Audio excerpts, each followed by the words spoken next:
The lake was my sanctuary, a quiet escape where the world's noise drowned in the gentle lap of water until HOA Karen and her sisters stormed in like a hurricane with bad hair. Their shrill voices sliced through the peace, demanding I, a lone fisherman, vacate their lake, as if they'd personally carved it from the earth. I'd been coming to Lake Willow for years, my rod and a thermos of coffee my only companions. That day, the sun hung low, painting the water gold. I was perched on my usual rock, casting my line, when I heard the crunch of gravel and a voice that could curdle milk. "This is private property," HOA Karen bellowed, her bulk looming like a storm cloud. She was a woman whose presence demanded attention partly because of her size, partly because of her sneer, which seemed permanently etched on her face.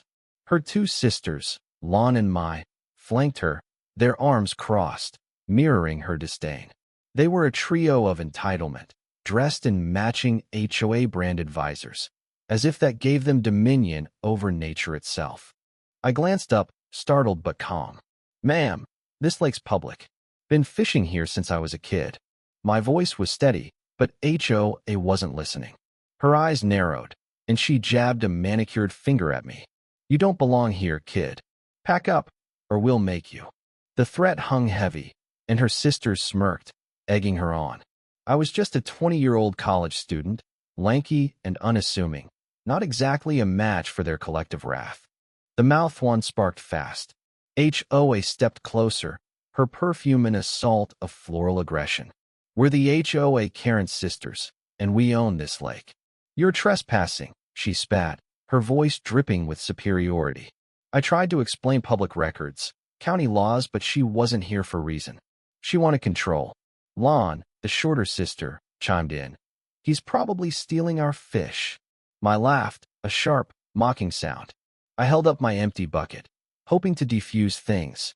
"No fish yet, ladies. Just trying to enjoy my day." That was the wrong move. HOA's face twisted, and before I could react, she lunged forward, her hands slamming into my chest. The shove was clumsy but forceful, sending me stumbling backward off the rock. I hit the water with a splash, cold shock stealing my breath. My rod sank somewhere in the murk, and my thermos bobbed away like a lost dream. The sisters roared with laughter, HOA's voice booming. "That's what you get for ignoring us." I scrambled to the shore, soaked and shivering, my temper flaring. "You can't just push people into lakes," I shouted, but HOA was already strutting away, her sisters trailing like loyal minions. "File a complaint, loser," she called over her shoulder. "We run this place." I stood there, dripping, watching them disappear into the trees, their laughter echoing like a bad sitcom. But the lake wasn't theirs, and they weren't as untouchable as they thought. I pulled out my phone, miraculously dry, and called the sheriff's office. Lake Willow was county property, and I'd done my homework after past HOA run-ins. The deputy, a no-nonsense woman named Torres, arrived within 20 minutes, her cruiser kicking up dust. I explained everything, pointing to my soggy clothes and the abandoned thermos floating in the distance. Torres's jaw tightened. "The Karen sisters again?" she muttered, shaking her head. Apparently, their reign of terror was local legend complaints about noise, harassment, and fake, private property signs littered the sheriff's desk. Torres tracked them down at their lakeside condo, where they were lounging on a deck, sipping iced tea like nothing happened. I stayed back, watching from the cruiser as she confronted them. HOA's voice carried, shrill and indignant. He was trespassing. We were protecting our rights. Torres wasn't having it. She held up a county map, her tone cutting. "This lake's public, Karen. You assaulted that kid. Hands behind your back." The scene was glorious chaos. HOA's face went from smug to panicked as Torres cuffed her. Lon and I protested, their voices overlapping in a cacophony of excuses, but they weren't getting off easy either. Torres radioed for backup, and soon 2 more deputies arrived. The sisters' visors were confiscated as evidence apparently. They'd been using fake HOA credentials to intimidate locals for months. HOA's designer sandals squelched as she was led to the cruiser, her hair plastered to her face from a sudden struggle that ended with her tripping into a puddle. Karma, it seemed, had a sense of humor.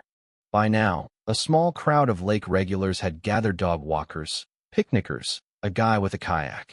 They whispered and pointed, some snapping photos. About time someone stopped them, an older woman muttered, clutching her chihuahua. The sisters had bullied everyone, from kids flying kites to retirees feeding ducks, all under the guise of HOA authority. Their downfall was a community catharsis. In the aftermath, I sat with Torres, giving my statement. She handed me a towel from her trunk, her eyes kind but sharp. "You okay, kid?" I nodded, still processing. The water had been cold, but the sting of HOA's arrogance was colder. Torres sighed. "They'll face charges: assault, harassment, maybe fraud for those fake signs. You did good calling it in." The sisters' arrest wasn't the end of their drama. Word spread fast, and by evening, Lake Willow was buzzing. Someone nailed a handwritten sign to a tree. "Karen's Lake Tantrum. Arrested." It was petty, perfect, and exactly what the moment needed. Social media lit up with memes: HOA's soggy mugshot, Land's visor flying off in the scuffle. The community reclaimed the lake, and for the first time in months, it felt like ours again. HOA's reckoning wasn't just legal. The HOA, already on thin ice with the county, distanced itself from the sisters. Their condo was put up for sale a week later. Rumor had it they couldn't afford the fines and legal fees. HOA, once the queen of intimidation, was reduced to a cautionary tale. Locals started calling the lake Freedom Pond, a tongue-in-cheek jab at her private obsession. As for me, I got a new rod from a neighbor who'd heard the story. I was back at the lake the next weekend, casting my line under the same golden sun. The water was calm, the air free of shrieking Karens. I caught a trout that day, my first in weeks, and as I reeled it in, I couldn't help but smile. The lake wasn't just a place to fish, it was a reminder that bullies, no matter how loud, don't get to write the ending. Sometimes, the world writes itself.